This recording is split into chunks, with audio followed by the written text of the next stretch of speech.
کیا عورت کی آواز پردہ ہے؟ کیا عورت کسی غیر مرد سے بات کر سکتی ہے؟ جی، ضرورت کے وقت عورت کسی دکاندار سے، کسی ڈاکٹر سے، کسی بھی مرد سے بات کر سکتی ہے، مگر بغیر ضرورت کی بات نہیں کر سکتی۔ اللہ کی شریعت نے کچھ پابندیاں عائد کی ہیں کہ بات کرنی ہو تو نرم آواز میں بات نہیں کر سکتی جو بیمار دل کو اپنی طرف متوجہ کرے۔ فلا تخضعن بالقول فيطمع الذي في قلبه مرض وقلنا قولا معروفا، اور نہ ہی بغیر ضرورت کی غیر محرم سے بات کرے تاکہ فتنوں سے بچی رہے، اور قول معروف سے مراد جس کی شریعت اجازت دیتی ہے۔ اسی طرح رسول اللہ صلی اللہ علیہ وسلم نے دیور کو موت کہا۔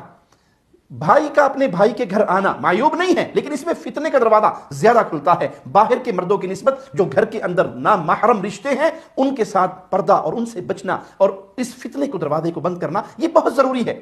لیکن آج معاشرے کے اندر ایک تصور ہی الگ بن چکا ہے۔ اگر عورت کہے کہ یہ میرا دیور جیٹ، یہ نامحرم رشتے، یہ ماموں کا بیٹا، یہ خالہ پھوپھی کا بیٹا، یہ کزن، میں ان کے ساتھ بیٹھ کے گپے نہیں ہانس سکتی، ان کے ساتھ ایک ٹیبل پر بیٹھ کر آمنے سامنے بیٹھ کر منہ کھول کر میں کھانا نہیں کھا سکتی، یہ اسلام میں جائز نہیں۔ یہاں اس کو تانا دیا جاتا ہے بڑی دقیانوس ہے، گھر میں آئے مہمانوں کا اکرام نہیں کرتی۔ اس کا اکرام یہ ہے کہ یہ کھانا بنا کر اپنے خاوند کو دے اور خاوند اپنے بھائیوں کے ساتھ، اپنے کزنز کے ساتھ بیٹھ کے کھانا کھائے۔ جس عورت سے کسی مرد کا پردہ ہے اس کے ساتھ ضرورتاً کوئی بات تو کی جا سکتی ہے، لیکن ان کے ساتھ گپے ہانکنا، ان کے ساتھ بائک پہ گاڑیوں میں بیٹھ کر آؤٹنگ کرنا، بازاروں میں گھومنا اور پھر یہ سمجھنا کہ ہم صلہ رحمی کر کے بہت بڑی نیکی کر رہے ہیں، نہیں، آپ فتنے کا دروازہ کھول کے بربادی کے راستے پہ جا رہے ہیں۔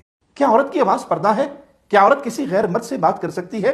جی، ضرورت کے وقت عورت کسی دکاندار سے، کسی ڈاکٹر سے، کسی بھی مرد سے بات کر سکتی ہے، مگر بغیر ضرورت کی بات نہیں کر سکتی۔ اللہ کی شریعت نے کچھ پابندیاں عائد کی ہیں کہ بات کرنی ہو تو نرم آواز میں بات نہیں کر سکتی جو بیمار دل کو اپنی طرف متوجہ کرے۔ فلا تخضعن بالقول فيطمع الذي في قلبه مرض وقلنا قولا معروفا، اور نہ ہی بغیر ضرورت کی غیر محرم سے بات کرے تاکہ فتنوں سے بچی رہے، اور قول معروف سے مراد جس کی شریعت اجازت دیتی ہے۔ اسی طرح رسول اللہ صلی اللہ علیہ وسلم نے دیور کو موت کہا۔